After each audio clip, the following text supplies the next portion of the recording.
Video like जरूर कर लीजिए और ऐसे वीडियो लगातार फ्री में पाने के लिए चैनल को तुरंत सब्सक्राइब कर लीजिए और बेल आइकन को जरूर टैप कर लीजिए ताकि आगे भी सारे वीडियो आपको मिलते रहे। यूट्यूब में फॉलो करते हैं तो प्लीज ये वाला फ्री टेलीग्राम चैनल जरूर ज्वाइन कर लीजिएगा। सारे नोटिफिकेशन सारे अपडेट यहीं पे आते हैं, ध्यान रखिएगा। दोस्तों स्वागत है आपका यूपीपीएससी बेस्ट ऑनलाइन कोचिंग के इस चैनल पर।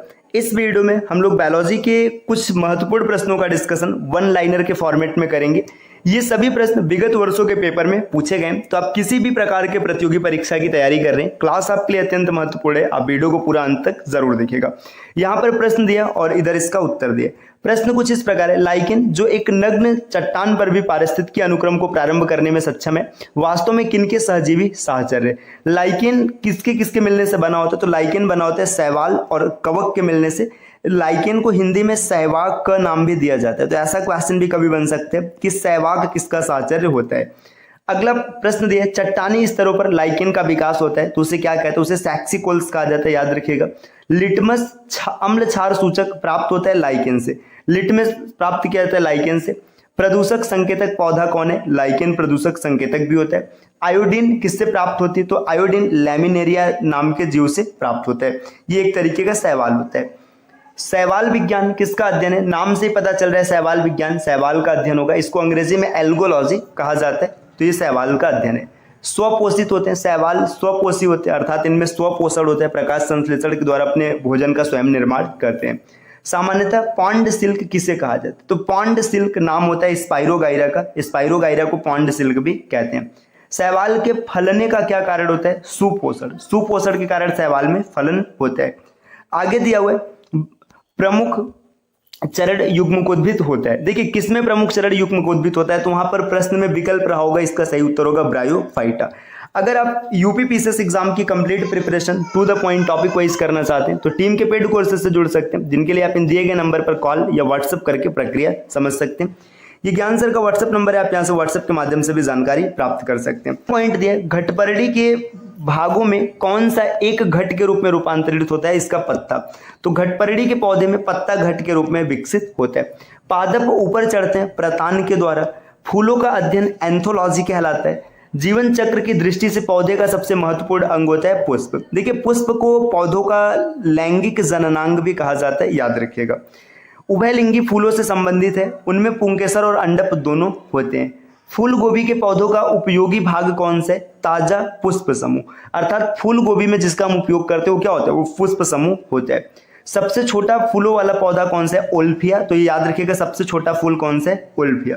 विश्व का सबसे बड़ा पुष्प है रैफ्लेसिया। ये इंपॉर्टेंट पॉइंट है, कई बार पेपर में बना है कि दुनिया का सबसे बड़ा फूल कौन होता है? रैफ्लेसिया। परागण है, पराग कोश से स्टिग्मा का पराग तक संचार। देखिए यहाँ पे अगर फूल की बात करेंगे तो फूल में मूल रूप से पराग कोश मतलब पोलन सैक और पराग कण। देखिए पराग कोश होता है, पराग कोश में बनेगा पराग कण, है ना। पराग कोश में क्या बनेगा? पराग कण। और आगे जब स्त्री पार्ट की बात करेंगे तो इसमें वर्तिकाग्र नाम से एक संरचना आपको मिलेगा।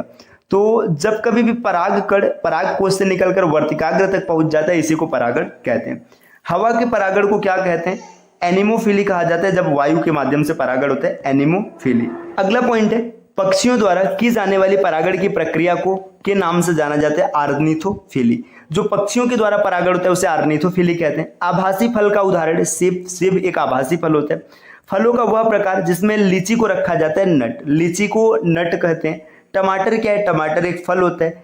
एक संग्रहित फल है सहतूत। सहतूत एक संग्रहित फल होता है। लीची फल का कौन सा भाग खाया जाता है? मांसल एरिल। तो ये बिंदु याद रखिएगा, लीची का मांसल एरिल खाया जाता है। गूदेदार थैलेमस किसमें खाने योग्य भाग है? टमाटर।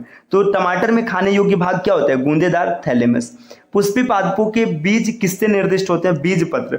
जो पुष्पी पौधे होते हैं उनमें बीज का निर्माण बीज पत्र से होता है। किसी वनस्पति उद्यान में से किस पर प्रकाश का सीधा प्रभाव बिल्कुल नहीं पड़ता है? निषेचन पर प्रकाश का सीधा प्रभाव नहीं पड़ता है। अगला बिंदु दिए, निषेचन के बिना अंडे से भ्रूण का बनना अनिषेक जनन कहलाता है। यह बिंदु याद रखिएगा। अलैंगिक जनन का एक प्रकार नहीं है, परिनिषेचन अलैंगिक जनन का प्रकार नहीं होता। युग्मक संलयन के परिणाम स्वरूप क्या बनता है? तो युग्मक संलयन होने के बाद युग्मनस का निर्माण होता है और युग्मनस हमेशा द्विगुणित होता है, इसे 2n से इंडिकेट किया जाता है। और युग्मक हमेशा अगुणित होता है, इसे n से इंडिकेट करते हैं। टमाटर के लाल रंग के लिए उत्तरदायी है लाइकोपिन। तो ये पॉइंट याद रखिएगा, लाइकोपिन टमाटर के लाल रंग के लिए जिम्मेदार होता है। गाजर का रंग किसकी मौजूदगी के कारण है? कैरोटीन। तो गाजर का जो नारंगी रंग होता है कैरोटीन के कारण होता है। पपीते में पीले रंग का कारण है कैरिकाजैंथिन, ये भी बिंदु याद रखिएगा।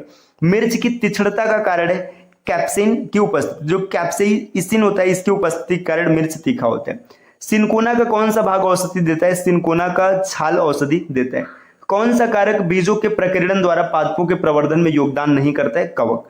आगे बढ़ेंगे, देखिए यहां पर दिया है धनिया में उपयोगी अंश है।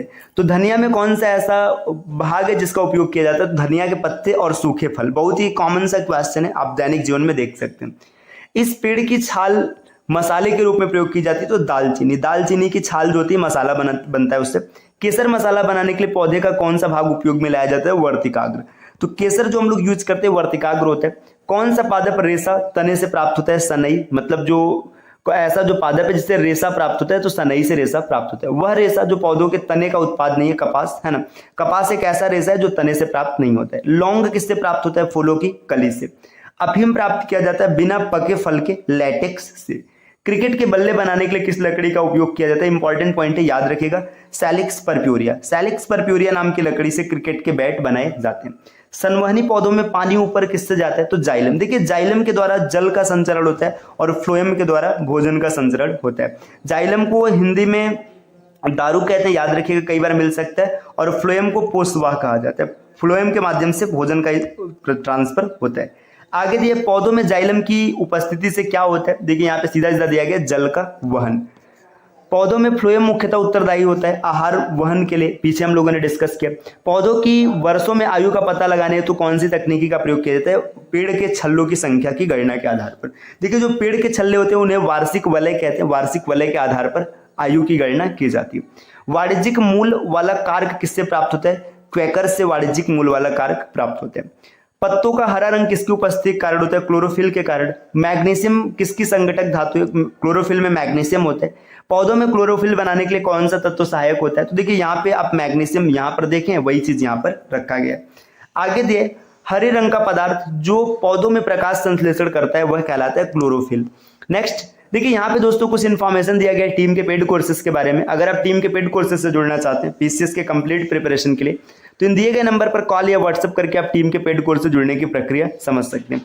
ये ज्ञान सर का व्हाट्सएप नंबर है, आप यहाँ से व्हाट्सएप के माध्यम से भी जानकारी प्राप्त कर सकते हैं। पेड़ व पौधों का खाना तैयार करने की प्रक्रिया क्या कहलाती है? प्रकाश संश्लेषण, फोटोसिंथेसिस। पौधे फोटोसिंथेसिस के द्वारा अपने भोजन का निर्माण करते हैं। पौधे भोजन का निर्माण करने के लिए किससे ऊर्जा प्राप्त करते हैं? तो प्रकाश संश्लेषण करने के लिए सूर्य की ऊर्जा का वो उपयोग करते हैं। सौर ऊर्जा का अधिकतम यौगिकीकरण किसके द्वारा होता है? हरे पौधों के द्वारा होते हैं। सर्वाधिक प्रकाश संश्लेषी क्रियाकलाप कहाँ चलते हैं? पौधों के नीले व लाल। सर्वाधिक प्रकाश संश्लेषी क्रियाकलाप कहाँ चलते हैं? प्रकाश के नीले व लाल क्षेत्र में। प्रकाश संश्लेषण में कौन सा प्रकाश सबसे कम प्रभावी है? हरा प्रकाश। तो जो हरा प्रकाश है सबसे कम प्रभावी होता है। नेक्स्ट बिंदु दिया प्रकाश संश्लेषण में कौन सा प्रकाश सबसे अधिक प्रभावी होता है? तो लाल। देखिए जब कभी फोटोसिंथेसिस होता है इसमें लाल रंग सबसे प्रभावी होता है और हरा रंग सबसे कम। प्रकाश संश्लेषण होता है क्लोरोप्लास्ट अर्थात हरित लवक में। प्रकाश संश्लेषण का अंतिम उत्पाद क्या होता है? कार्बोहाइड्रेट होता है। प्रकाश संश्लेषण केवल दिन में होता है, रात में क्यों नहीं होगा? क्योंकि रात में सूर्य का प्रकाश नहीं रहेगा। प्रकाश संश्लेषण के लिए कौन सी गैस आवश्यक होती है? Carbon dioxide. देखिए पौधे क्या करते हैं? कार्बन डाइऑक्साइड लेते हैं और इसके बाद ये ऑक्सीजन छोड़ते हैं। कौन सी प्रक्रिया कार्बन डाइऑक्साइड को वातावरण से हटाती है? प्रकाश संश्लेषण। जितना प्रकाश संश्लेषण होगा उतना ही कार्बन डाइऑक्साइड पौधे लेंगे और ऑक्सीजन देंगे। प्रकाश संश्लेषण के समय निकलने वाली गैस का क्या नाम है? ऑक्सीजन। पीछे हम लोग कई प्रश्नों में देख रहे हैं, है ना। प्रकाश संश्लेषण के दौरान निकलने वाली ऑक्सीजन किसके विखंडन से आती है? तो जल। देखिए ये भी बिंदु याद रखिएगा, जल का विखंडन होता है, वहां से ऑक्सीजन बनता है। और कार्बन डाइऑक्साइड के विखंडन से ग्लूकोज का निर्माण या कार्बोहाइड्रेट का निर्माण होता है। आगे दिया प्रकाश संश्लेषण के दौरान ऑक्सीजन किन कारण विमोचित होती है? जल का प्रकाश अपघटन होता है, वहां से ऑक्सीजन आता है। यदि पृथ्वी पर पाई जाने वाली वनस्पतियां समाप्त हो जाए तो किस गैस की कमी होगी? ऑक्सीजन। जैसे वनस्पति खत्म होगी ऑक्सीजन की कमी होने लगेगी। प्रकाश संश्लेषण की क्रिया में प्रकाश ऊर्जा बदलती है रासायनिक ऊर्जा में। अर्थात प्रकाश संश्लेषण में क्या होता है? प्रकाश ऊर्जा को रासायनिक ऊर्जा में परिवर्तित कर दिया जाता है। किसका प्रयोग पौधों में खाद्यान्न का भंडारण तैयार करने के लिए मुख्य रूप से किया जाता है? कार्बन डाइऑक्साइड और जल। आगे दिया फोटोसिंथेसिस के किस स्तर पर ग्लूकोज का निर्माण होता है? केल्विन साइकिल के स्तर पर ग्लूकोज का निर्माण हो जाता है। आगे दिए कौन सा ऑर्गेनल पौधों में कार्बन डाइऑक्साइड, जल और ऊर्जा में पाइरूवेट के व्यवधान को पोषित करता है? माइटोकॉन्ड्रिया। किसके द्वारा ऊर्जा प्रकाश प्रतिक्रिया से अंधकार प्रतिक्रिया में स्थानांतरित होता है? एटीपी, है ना। जो ऊर्जा प्रकाश प्रतिक्रिया या अंधकार प्रतिक्रिया में स्थानांतरित हो जाएगा एटीपी। एटीपी का पूरा नाम याद रखिएगा, एडिनोसिन ट्राइफॉस्फेट। ये भी क्वेश्चन बन सकते हैं, एडिनोसिन ट्राइफॉस्फेट, है ना। एडिनोसिन ट्राइफॉस्फेट इसका पूरा नाम है, तो ये नाम भी याद रखिएगा, एक क्वेश्चन बन सकता है। आगे दिए, पौधों की पत्तियों से पानी के वाष्पीकरण को क्या कहते हैं? ट्रांसपिरेशन। पौधों का शिथिल होना, है ना, वाष्पोत्सर्जन के कारण होता है। वाष्पोत्सर्जन के लिए पौधों में जो रचना पाई जाती है उसे रंध्र कहते हैं, इसका अंग्रेजी नाम है स्टोमेटा। ये भी पॉइंट आप याद रखिएगा। इस एक शरीर क्रियात्मक प्रक्रिया में पादप से अतिरिक्त जल बूंदों के रूप में निकलता है, बिंदु स्राव, गटेशन, है ना। गटेशन के द्वारा जल की हानि बिंदु के रूप में होती है। किसे अवायवीय श्वसन कहा जाता है? ऑक्सीजन के बिना जो श्वसन होता है इसे अवायवीय श्वसन कहते हैं। पौधों के लिए प्राथमिक पोषक तत्वों के रूप में ज्ञात तत्वों में कौन से? नाइट्रोजन, फास्फोरस और पोटेशियम। इसको एनपीके भी शॉर्ट रूप में कहा जाता है, एनपीके, नाइट्रोजन, फास्फोरस और पोटेशियम। कौन सा तत्व पौधों के विकास के लिए आवश्यक नहीं? तो सोडियम की कोई आवश्यकता नहीं होती पौधों के विकास में। जिस रूप में पौधे नाइट्रोजन प्राप्त करते हैं, नाइट्रेट के रूप में उन्हें नाइट्रोजन प्राप्त करते हैं।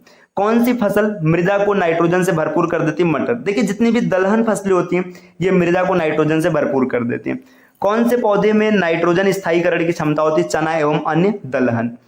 ऑक्सेनोमीटर का प्रयोग होता है वृद्धि दर मापने के लिए, है ना। कौन सा पादप हार्मोन नहीं है? इंसुलिन। इंसुलिन नर, ये एक तरीके से जंतु हार्मोन से।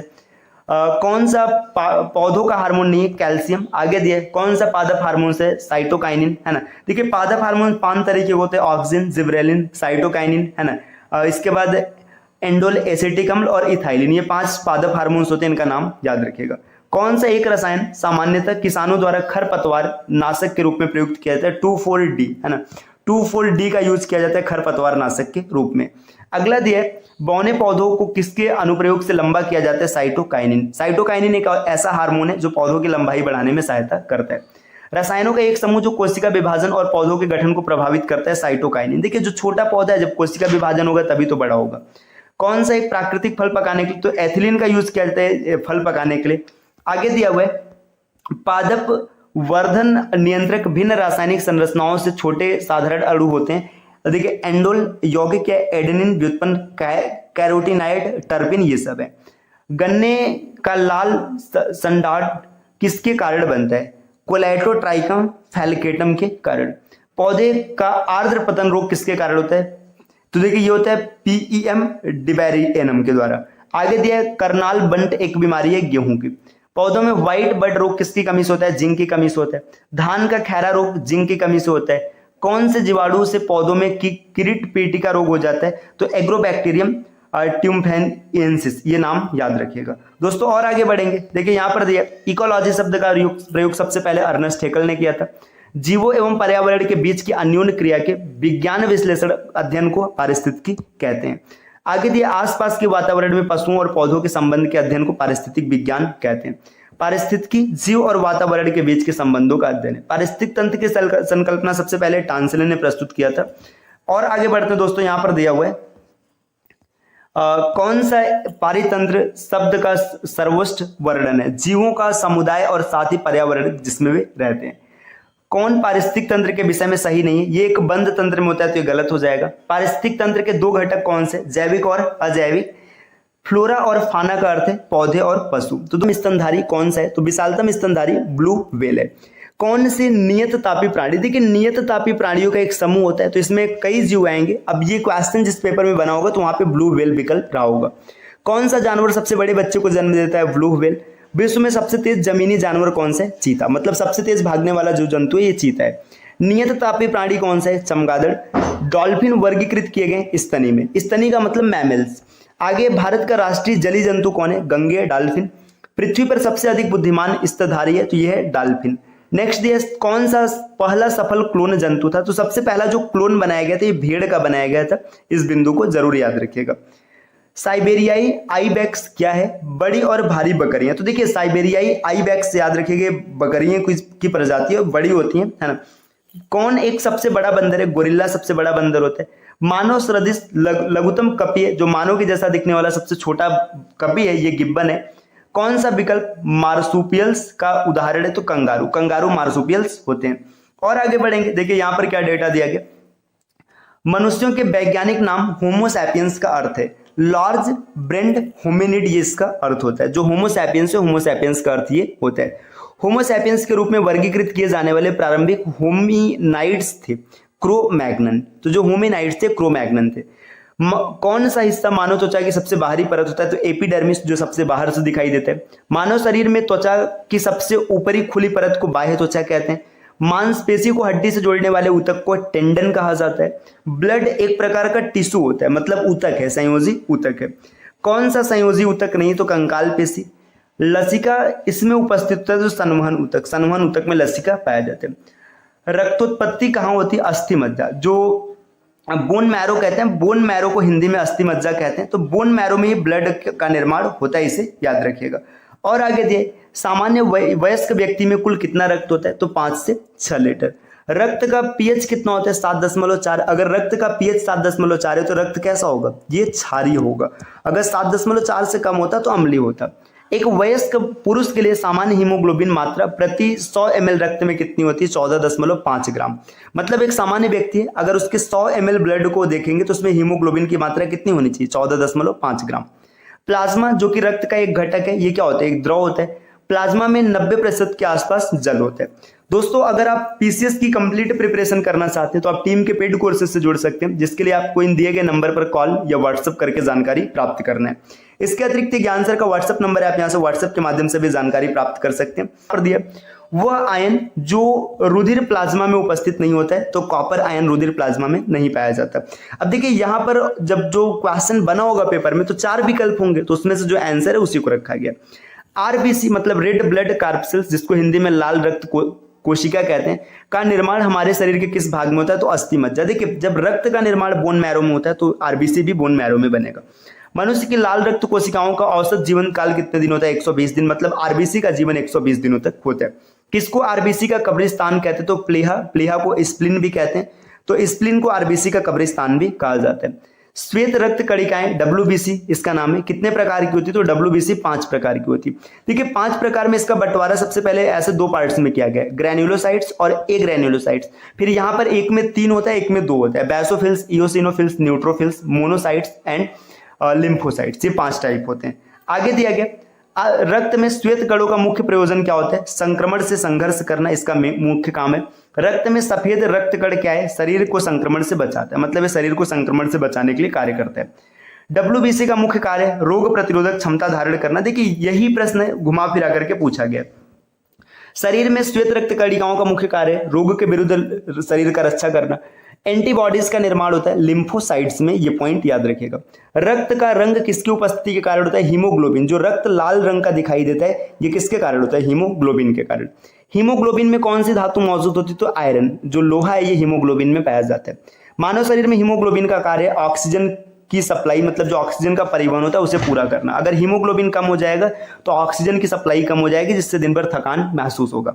रक्त प्लेटलेट्स, जिसे बिम्बाणु कहते हैं, के संदर्भ में सही कथन है, इन्हें थ्रोम्बोसाइट्स भी कहा जाता है। तो याद रखिएगा, प्लेटलेट्स को थ्रोम्बोसाइट्स भी नाम दिया जाता है। फाइब्रिनोजन किसके द्वारा फाइब्रिन में परिवर्तित होते हैं? थ्रोम्बिन, है ना। जब ब्लड क्लॉटिंग मतलब रक्त का थक्का जमना होता है तो इन सब का यूज होता है।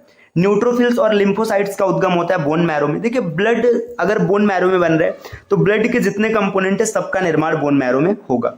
आगे दिए, मानव रक्त प्लेटलेट्स छोड़ते हैं जो रक्त को थक्का बनाने में मदद करता है, प्रोथ्रोम्बिन। तो प्रोथ्रोम्बिन किससे निकलता है? प्लेटलेट से निकलता है, जिससे ब्लड क्लॉटिंग होती है। रक्त में प्रतिस्कंदक पदार्थ कौन सा है? हिपैरिन। तो हिपैरिन ऐसा पदार्थ है जो रक्त को जमाने में सहायता करता है। शरीर के अंदर रक्त का स्कंदन किसकी उपस्थिति के कारण नहीं होता है? तो ये भी हिपैरिन के कारण। देखिए, हिपैरिन एक ऐसा कंपोनेंट होता है, जब तक ये रक्त के अंदर रहेगा, मतलब जब तक बाह्य ऑक्सीजन के संपर्क में नहीं आएगा तब तक ये खून को जमने नहीं देगा, और जैसे बाह्य ऑक्सीजन के संपर्क में आएगा तो खून को जमा देगा। सामान्य मानव का खून बहने का समय और जमने का समय क्रमशः होता है। तो बहने का समय 2 से 7 मिनट और जमने का समय 3 से 10 मिनट। रक्त समूह का आविष्कारक नहीं, रक्त समूह के खोज करता है, क्योंकि रक्त समूह पहले से था, इसकी खोज किया गया था लैंड स्टीनर के द्वारा। तो इनका नाम याद रखिएगा, कॉर्डलैंड स्टीनर। आगे इसमें और भी फैक्ट दिया गया। एबीओ खून ग्रुप प्रणाली का आविष्कार किसने किया था? लैंड स्टीनर ने किया था। आरएच फैक्टर ने अपना यह नाम किस जानवर से लिया? तो बंदर से, है ना। आरएच फैक्टर बंदर से लिया गया। आरएच का पूरा नाम होता है रईसस फैक्टर। ए बी रक्त समूह के व्यक्ति को यूनिवर्सल रेसिपिएंट क्यों कहते हैं? क्योंकि इसमें कोई भी रोग प्रतिकारक नहीं होते। और ए बी को सर्वग्राही भी कहा जाता है, इसी को इंग्लिश में लिखा गया। और ओ को सर्वदाता। ए बी रक्त समूह में एंटीबॉडीज नहीं होते। ए बी रक्त वर्ग वाला एक व्यक्ति किसी भी वर्ग से रक्त ले सकता है क्योंकि इसमें एंटीबॉडीज नहीं है। यदि किसी पुरुष का रक्त वर्ग ए बी हो और वह महिला बी से शादी करता है तो उसकी संतानों में कौन सा रक्त वर्ग नहीं हो सकता? तो ओ कभी नहीं हो सकता। इसके लिए ना एक ऐसे ये चार्ट बनता है। ये चार्ट क्या होता है, यहाँ पे मैं थोड़ा सा डिजाइन कर दे रहा हूँ। देखिए, मान लीजिए एक आदमी है, आदमी का ब्लड ग्रुप है ए बी, तो इसके जीन को आई ए से इंडिकेट करेंगे। ए बी है ना, तो आई बी। और एक आदमी जिसका ब्लड ग्रुप है यहाँ पे बी, तो आप लिखेंगे आई बी और आई बी। जब इनमें क्रॉस होगा तो ब्लड ग्रुप यहाँ पे क्या बनेगा? आई बी, मतलब ए बी बनेगा। यहाँ पर सिर्फ बी बनेगा, यहाँ पर भी ए बी बनेगा और यहाँ पर भी क्या बनेगा? यहाँ पर देखिए नेक्स्ट यहाँ पर सिर्फ बी बनेगा। तो इसका जो ब्लड ग्रुप है ना, ये कभी भी क्या नहीं हो सकता है? ओ नहीं हो सकता, क्योंकि A B B, A B E, B A भी नहीं हो सकता है। लेकिन यहाँ पे कंडीशन के हिसाब से क्वेश्चन नहीं दिया गया। नहीं, रुकिए, यहाँ पे आई ए लिखेंगे दोस्तों, आई ए है ना, तो यहाँ पर ये इसका आई ओ लिखा जाएगा। जब आई ओ लिखेंगे तो यहाँ पर ए बन सकता है, लेकिन कभी भी ओ नहीं बनेगा, है ना। इस चार्ट को एक बार फिर से क्लियर कर देते हैं। देखिए यहाँ पर क्या होगा कि जो ब्लड होता है ना, ब्लड को जैसे ए ब्लड ग्रुप है तो इसको आई ए और आई ओ से इंडिकेट करेंगे। अगर बी है तो इसको आई बी और आई ओ से इंडिकेट करेंगे। ए बी है तो इसका जीन होता है आई ए और आई बी, और ओ ब्लड ग्रुप होता है तो जीन होता है आई ओ। अब जब इसका क्रॉस कराएंगे, देखिए एक आदमी की शादी होती है एक महिला से। अब मान लीजिएगा किसी का ब्लड ग्रुप कुछ भी है, आदमी का ए बी है तो आप आई बी लिखेंगे, और आई बी होने पे आई बी और आई ओ लिखेंगे। जब क्रॉस कराएंगे देखिए यहाँ पे ए बी मिलेगा, है ना, यहाँ पर ए ओ का मतलब ए मिलेगा, यहाँ पर बी मिलेगा और यहाँ पर बी मिलेगा। तो देखिए इसमें ओ नहीं आ रहा है, तो ये ओ कभी नहीं हो सकता है, बस यही याद रखना है। आगे दिया है, यदि एक पिता का रक्त वर्ग ए है, देखिए इसको यहाँ पर ड्रॉ करते हैं और अच्छा समझ में आएगा। देखिए यहाँ पर ये एक पिता है, पिता का रक्त वर्ग ओ है, मतलब इसका आई ए जीन होगा और आई ओ होगा। इसके बाद माता का क्या है? रक्त वर्ग है, माता का रक्त वर्ग है ओ, है ना।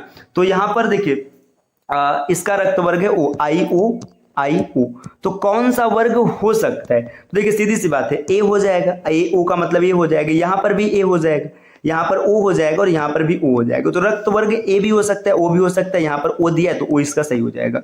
देखिए यहाँ पर सेम यही प्रश्न एक और दिया है कि एक पिता और माता का रक्त वर्ग क्रमशः ए और ओ है ना, तो कौन सा रक्त वर्ग संभव नहीं है? देखिए अभी जब जस्ट हम लोगों ने ड्रॉ किया, कौन सा संभव नहीं? देखिए आई ए को लिखेंगे आई ए आई ओ, और ओ को लिखेंगे आई ओ। यहाँ पे ए ओ कनेक्ट होगा तो ए आएगा, ओ ए कनेक्ट होगा तो ए आएगा, यहाँ पर ओ आएगा, यहाँ पर ओ आएगा। देखिए ए होगा ओ होगा, लेकिन बी कभी नहीं हो सकता, तो बी नहीं हो सकता है। आगे दिया है, जब दोनों जनकों का रुधिर वर्ग ए बी है तो उनके बच्चों का रुधिर वर्ग हो सकता है। देखिए ए बी दोनों का ए बी है, तो इसको भी एक बार ड्रॉ करके दिखाते हैं ताकि आपको अच्छे से समझ में आ जाए। देखिए यहाँ पर क्या करेंगे, दोनों का है ए बी, तो मम्मी का ए बी है, मतलब इसका जीन क्या होगा? आई ए आई बी। पापा का भी ए बी, तो आई ए आई बी। अब क्रॉस कराएंगे तो आई ए को ए लिखेंगे, आई ए आई बी को ए बी लिखेंगे, आई ए आई बी को ए बी लिखेंगे और यहाँ पर बी लिखेंगे। तो उनके संतान का रुधिर वर्ग होगा ए होगा, बी होगा, ए बी होगा, लेकिन ओ कभी नहीं हो सकता। देखिए सेम यही दिया है कि ए बी रुधिर वर्ग का ओ से क्रॉस कराना है, तो आप ये करा सकते हैं। आपने बायो में 12वीं की क्लास में जरूर सीखा होगा, है ना। यहाँ पे देखिए सब ऐसे ही क्वेश्चन है, तो ये आप क्रॉस करा के सीख सकते हैं, है ना। आगे दिए, मानव शरीर का तापक्रम न ही जाड़ों में घटता है और न ही गर्मियों में बढ़ता है। जो टेम्परेचर बॉडी का होता है 37 डिग्री सेल्सियस, ये फिक्स होता है। ऐसा नहीं कि ठंडी में कम ज्यादा या फिर गर्मी में कम ज्यादा होगा, ऐसा नहीं होता है। जन्म के बाद मानव के किस ऊतक में कोई विभाजन नहीं होता है? तो तंत्रिका ऊतक में कोई विभाजन नहीं होता है। वह खाद्य जो किसी एथलीट को तत्काल ऊर्जा प्रदान करता है, ग्लूकोज किसी को तत्काल ऊर्जा प्रदान करेगा। प्रचुरतम मात्रा में खाद्य प्रोटीन के दो स्रोत कौन से? तो सोयाबीन और मूंगफली, इनमें अधिक मात्रा में प्रोटीन पाया जाता है। सबसे अधिक प्रोटीन पाई जाती है सोयाबीन के दानों में। कौन प्रोटीन का सबसे अच्छा स्रोत है? मूंगफली, है ना। दूध में पाया जाने वाला मुख्य प्रोटीन है कैसीन। दूध का धवल रंग किसके कारण होता है? कैसीन के कारण। गाय के दूध का रंग किसकी मौजूदगी के कारण थोड़ा सा पीला हो जाता है? कैरोटीन के कारण। एक व्यक्ति चावल और केवल आलू से बनी सब्जी का आहार लेता है, उसने किसकी हीनता से ग्रसित होने की संभावना है? प्रोटीन और वसा। देखिए चावल और आलू सिर्फ खा रहे हैं तो प्रोटीन और वसा से की कमी उसके अंदर हो जाएगी। यौगिक के किस समूह को सहायक आहार कारक कहा जाता है? विटामिन। वसा में घुलनशील विटामिन कौन से? कैल्सीफेरॉल, कैरोटीन और टोकोफेरॉल, है ना। वसा में घुलनशील विटामिन की बात करेंगे तो देखिए वसा में घुलनशील विटामिन होता है ना, के, ई, डी और ए, ये 4 होता है वसा में घुलनशील विटामिन। और जल में घुलनशील विटामिन होता है बी और सी। विस्तार से इसकी चर्चा किसी क्लास में करेंगे। वसा में घुलनशील विटामिन कौन नहीं है, तो देखिए बी और सी, ये पानी में घुलेगा तो वसा में नहीं घुलेगा। आगे कौन सा विटामिन पानी में घुलनशील है, बी और सी, यहाँ पे मैंने लिखा है ना। देखो इसको याद रखने का तरीका भी आप आसानी से याद रख सकते हैं, कीड़ा तेल में मर जाएगा। देखिए KEDA, कीड़ा तेल में मर जाएगा, या फिर आप ऐसे बोल सकते हैं भैंस गई पानी में, है ना, भैंस गई पानी में। तो यहाँ पे देखिए अब विटामिन ए को रेटिनॉल कहा जाता है। विटामिन कौन सा विटामिन ए का उच्चतम स्रोत है, तो गाजर। कौन सा एक विटामिन ए प्रचुरतम मात्रा में स्रोत है, तो आम में भी विटामिन ए होता है। विटामिन ए भंडारित होता है यकृत में। यहाँ पर दिए गोल्डन राइस में किसकी अधिकता होती है, विटामिन ए की। कौन सा विटामिन प्रतिरक्षा प्रदान करता है, विटामिन ए। विटामिन ए की कमी से रतौंधी रोग हो जाता है। आगे दिए शुष्काच्छी कोप का मनुष्यों में प्रकोप किस विटामिन की कमी के कारण होता है, विटामिन ए के कारण। विटामिन B2 का नाम है राइबोफ्लेविन। तो दोस्तों ये हम लोगों के बायो की क्लास है, इसे और भी आगे बढ़ाएंगे। तो मिलते हैं आपसे अगली वीडियो में, तब तक के लिए नमस्कार।